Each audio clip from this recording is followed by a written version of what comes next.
Et coucou à tous, coucou à toutes. Je suis très contente de vous retrouver pour un nouvel épisode, sur l'optimisme, puisque, comme vous le savez peut-être ou peut-être pas, toute cet été, j'ai envie de vous parler en fait, de cette thématique qui pour moi est hyper importante et notamment c'est une compétence qu'on peut tous et toutes développer et qui est très très utile au quotidien. Et pour ce faire, j'ai créé un programme effectivement pour devenir plus optimiste que tu peux trouver sur mon site internet ou tout simplement en cliquant sur le lien dans la description. Alors, on va plonger dans un sujet qui touche, je pense, le cœur de beaucoup d'entre nous. Aujourd'hui, c'est la confiance en soi. Et justement, comment, en fait, en développant son optimisme, on peut devenir notre meilleur allié pour se transformer, pas à pas, en une version de nous-mêmes qui nous épanouit. Je dirais pas la meilleure version de nous-mêmes, je pense qu'on est toujours sur une meilleure version de nous-mêmes à l'instant T.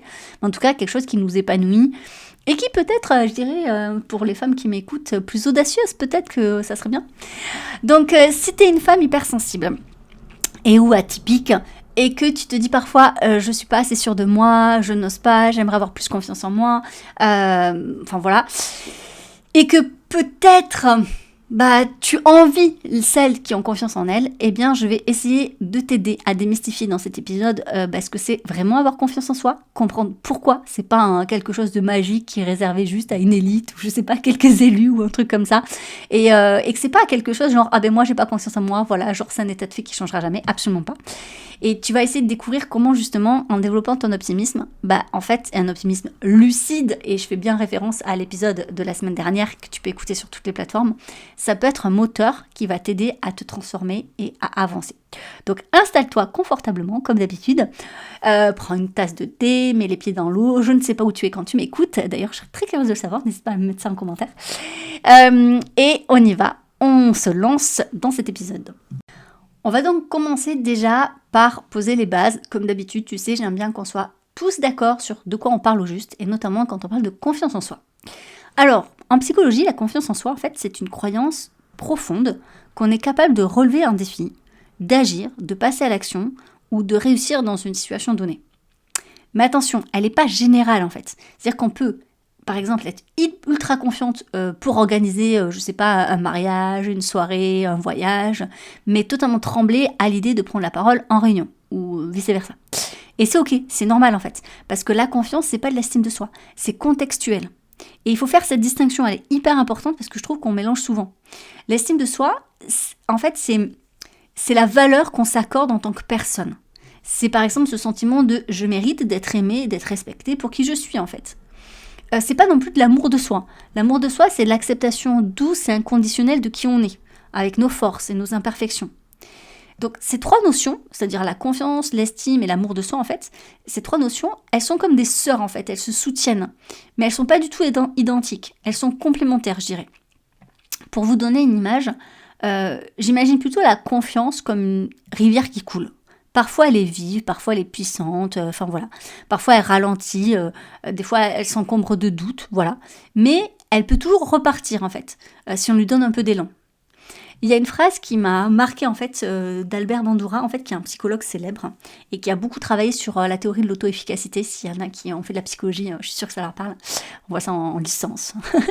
Et il disait que la confiance en soi, ça ne signifie pas l'absence de peur, mais c'est la conviction qu'il y a quelque chose de plus important que la peur. Moi, j'adore. Je trouve ça, je sais pas, j'espère que ça vous parlera aussi.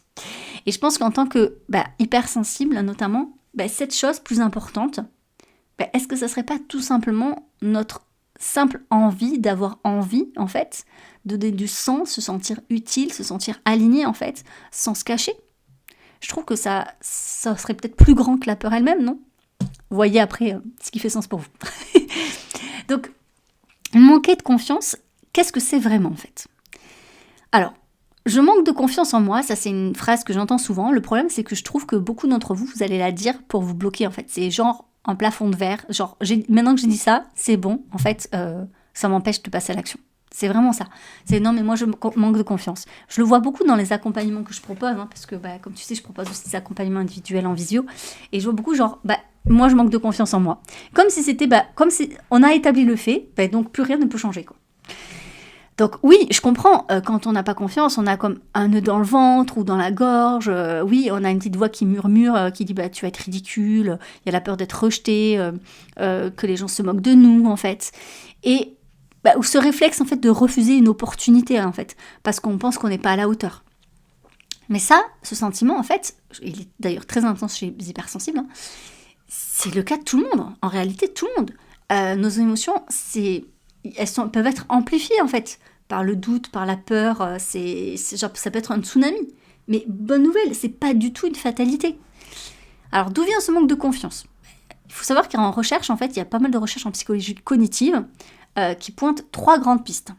La première, et la plus logique, je suis sûre qui vous vient en tête, c'est des expériences passées. C'est-à-dire que, en fait, si on a connu un échec, comme tout le monde en fait, une remarque blessante, quelqu'un s'est moqué de nous, un sentiment de rejet, tout ça, ces moments, ils se sont imprimés en fait dans notre mémoire et ça nous fait douter. Et ça crée en fait un danger. Par exemple, si toute petite, en fait, on vous a dit tu parles trop fort, t'es trop sensible, ça laisse des traces en fait. Et encore aujourd'hui, au final, vous allez faire attention de ne pas parler trop fort, de ne pas paraître trop sensible, etc. Donc, deuxième point, mais qui est en lien, c'est les croyances limitantes. En fait, ces phrases qu'on se répète, comme « je suis pas assez compétente »,« de toute façon j'ai toujours été nulle en maths »,« je ne mérite pas qu'on me donne ma chance », je sais pas, il y a plein de phrases comme ça, elles agissent comme des freins invisibles. Donc forcément, ça met en mal en fait votre confiance. Et le troisième, c'est tout ce qui est peur du jugement aujourd'hui. C'est-à-dire que même si vous n'avez pas eu d'expérience passée, il y a des gens qui sont très attentifs au regard des autres et ce qu'on va dire d'eux. Ils veulent pas trop se faire remarquer. Donc, par exemple, c'est des personnes... Alors, ça peut être soit physiquement, donc il y a des femmes, par exemple, ne peuvent pas sortir de chez elles sans être bien apprêtées, sans être maquillées, bien coiffées. C'est impossible pour elles. C'est extrêmement angoissant pour elles. Et c'est OK si elles trouvent, en fait, si ça peut les désangoisser de s'apprêter comme elles veulent, c'est OK, en fait. D'autres, ça va être autre chose, en fait. Elles vont pas oser dire certaines choses parce qu'elles vont avoir peur qu'on se moque de leur façon de parler, qu'on va voir en elles qu'elles sont pas assez intelligentes ou je ne sais quoi. Bref, il y a toujours un truc. Donc, il y a cette peur du jugement. C'est cette peur de ne pas rentrer assez dans le moule et donc d'être rejeté en fait, d'être abandonné. On craint vraiment l'opinion des autres et ça c'est paralysant aussi pour la confiance en soi. Donc voici, je pense, une vérité essentielle qu'il faut retenir et qui est confirmée d'ailleurs par les neurosciences, c'est que la confiance en soi, c'est pas du tout un trait de caractère qui est figé. Ce n'est pas comme avoir, je sais pas, les yeux bleus ou mesurer plus de 2,70 m. Non, pas du tout. La confiance, elle fluctue, elle évolue et elle se travaille en fait. Il y a une étude en 2018 qui a été publiée dans Frontier in Psychology qui montre que notre cerveau, en fait, il est plastique. Ça, je suis sûre que vous en avez déjà entendu parler. Hein, la neuroplasticité cérébrale, ça doit vous parler quand même. Et donc, il peut apprendre à croire davantage en nos capacités à force d'expériences positives et des petits pas aussi. C'est-à-dire que c'est pas parce que vous avez toujours été nul en maths, par exemple, qu'aujourd'hui, vous ne pourriez pas être très bonne en maths. Je donne l'exemple des maths parce que c'est ce qui revient souvent chez les femmes. Mais si aujourd'hui, vous vous sentez bloqué, en fait, sachez que ça peut être que temporaire. Vous n'êtes pas condamné à douter de vous, à ne pas pouvoir. Et c'est là où, justement, l'optimisme rentre en scène. Alors, je l'avais dit dans l'épisode précédent, mais je tiens vraiment à le dire, l'optimisme n'est pas une solution miracle. C'est un outil, en fait. Et comme tout outil, il n'est pas, c'est pas une baguette magique. D'accord ? C'est important de le dire et de le redire. Donc, le rôle central de l'optimisme, dans la construction de votre confiance, il est hyper important. Mais attention, on parle d'optimisme lucide et pas naïf. Essayez vraiment d'écouter mes épisodes précédents sur le sujet, ça sera tellement plus simple pour moi. Parce que sinon, je vais pas repasser tout le temps le podcast à rappeler ce que je dis, mais voilà, c'est important. C'est-à-dire qu'on n'est pas en train de dire que la vie est rose, que tout va bien dans le meilleur des mondes, qu'on ne voit pas les obstacles et les difficultés. Pas du tout, d'accord ? Il y a notamment Charles Carver et Michael Shainer, en fait, qui montrent en fait que l'optimisme, c'est en 2014, qui montre que l'optimisme joue un rôle clé dans ce qu'on appelle l'auto-efficacité perçue. En gros, la croyance qu'on a pour réussir quelque chose. Voilà, tout simplement. Ils ont suivi des centaines de personnes et ils ont démontré en fait que celles qui adoptaient une vision optimiste avaient plus de chances de se lancer, mais aussi de persévérer et aussi de renforcer leur confiance. En fait, c'est vraiment le cercle vertueux, tu vois, de la confiance en soi. C'est-à-dire que vu que je me dis que possiblement je peux y arriver, je vais tenter. Et comme je vais tenter, je passe à l'action. Et comme je passe à l'action, forcément, j'ai plus de chances d'y arriver. Si je n'y arrive pas et que je suis optimiste, je me dis je vais retenter, je vais persévérer et un jour je vais peut-être plus y arriver. Et si j'y arrive, ça renforce ma confiance et donc j'ai encore envie de passer à l'action. A contrario, quand t'as pas confiance en toi, tu veux pas passer à l'action, ça renforce la croyance que t'es pas au niveau, etc., etc. Je t'explique ça beaucoup mieux dans le programme et je te donne plein d'astuces et d'exercices pour justement passer du cercle vicieux au cercle vertueux. Et du coup, concrètement, l'optimisme, comment il agit comme un super pouvoir? Alors, il réduit donc ce qu'on appelle l'autocritique paralysante. Une personne optimiste, en fait, elle se dit « Ok, j'ai raté cette présentation, mais je vais apprendre de mes erreurs. » Ça change tout. Encore une fois, imagine, tu postes une story sur Instagram et personne ne réagit. Une pensée pessimiste, ça serait « Je suis nulle, personne n'aime ce que je fais. » Je sais qu'il y en a plein qui veulent se lancer sur les réseaux sociaux, c'est pour ça que je prends cet exemple. Une pensée optimiste, c'est peut-être que c'était pas le bon moment, peut-être que je devrais essayer autre chose. En fait, il y a moins de stress et plus d'action, encore une fois. Ça veut dire qu'on va se focaliser sur les solutions.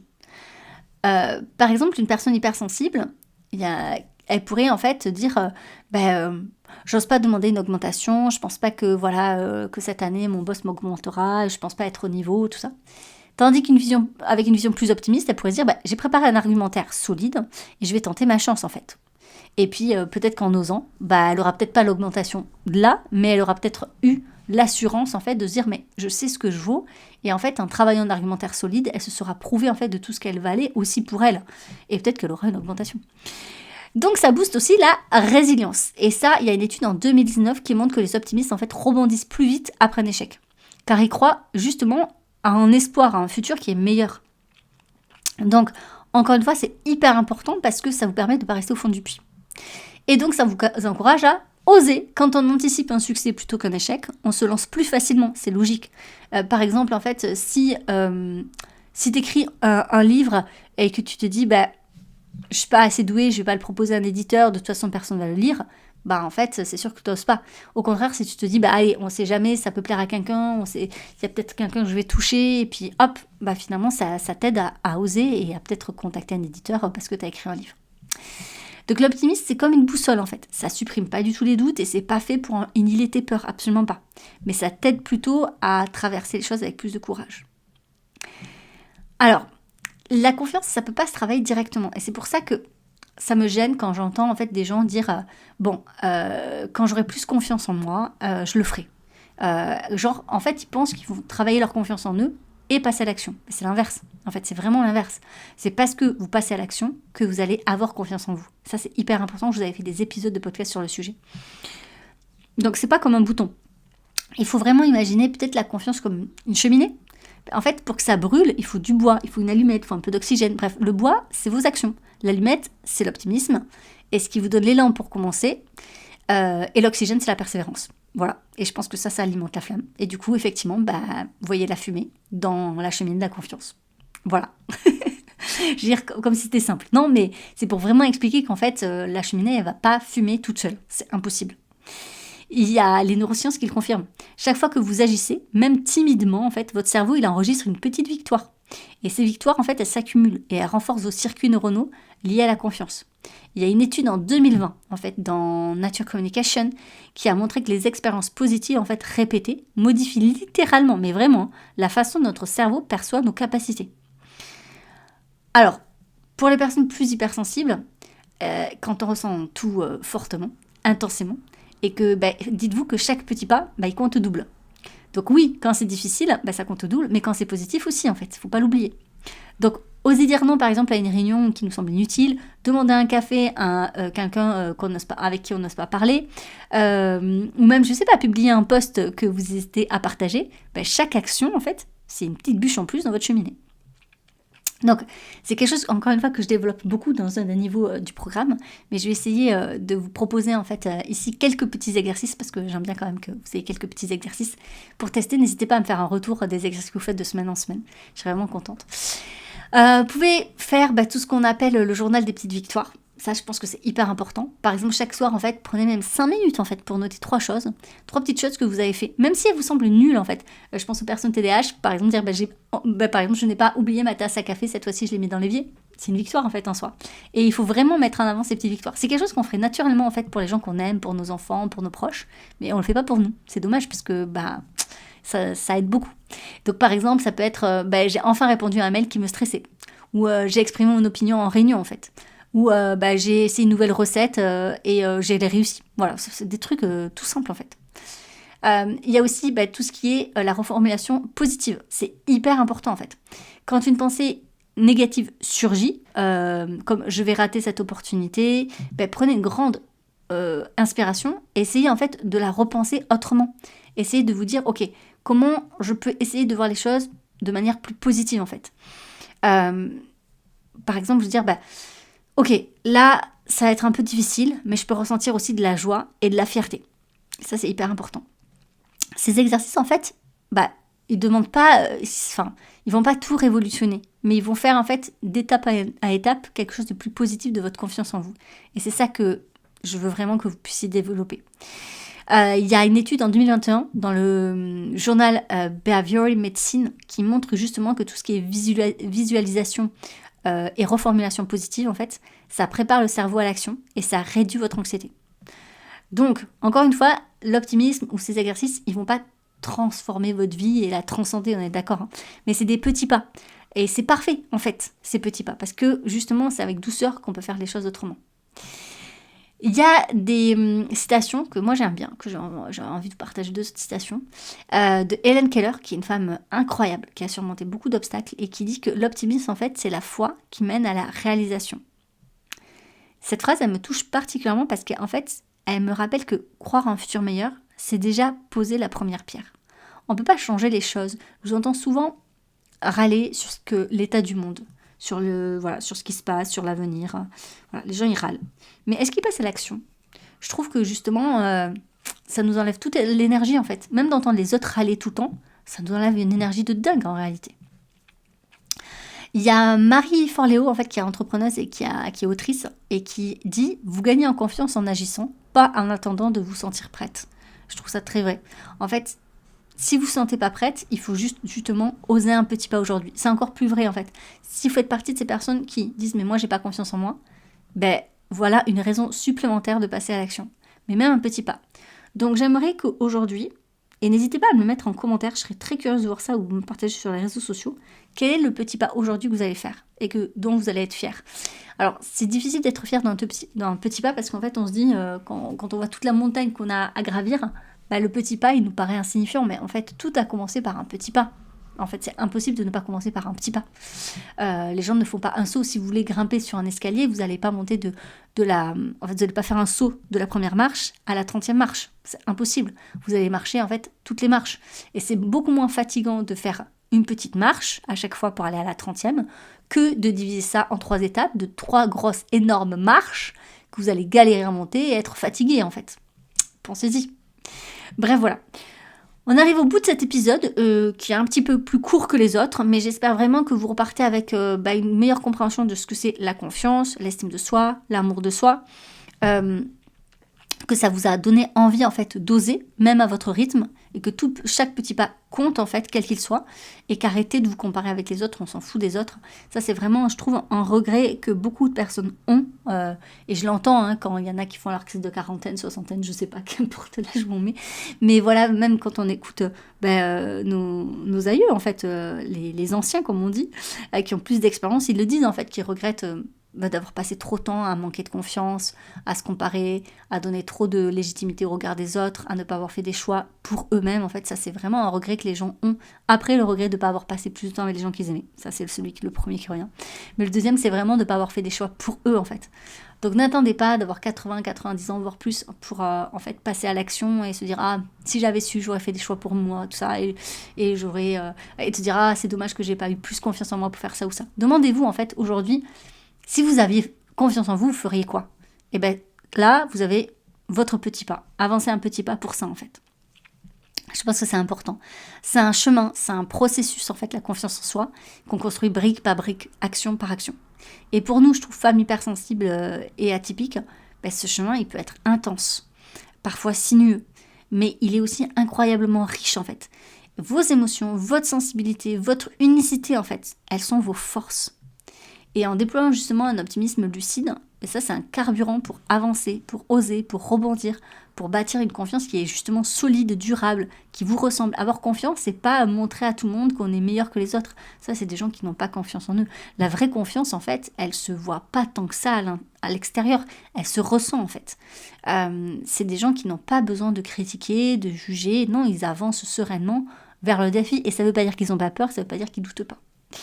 Donc, vraiment, cette semaine, essayez de travailler là-dessus.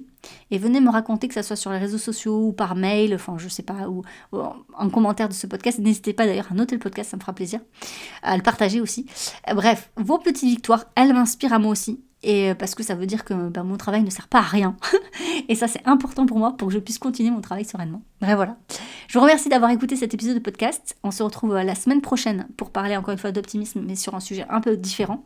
Et pour celles que ça intéresse, mais n'hésitez pas à prendre le programme, parce qu'il y a un tarif préférentiel cet été sur le programme en fait Optimiste ta vie, pour vous aider à développer votre optimisme de manière ludique, créatif, j'ai envie de dire, mais positif. Voilà, je vous souhaite une très très bonne semaine.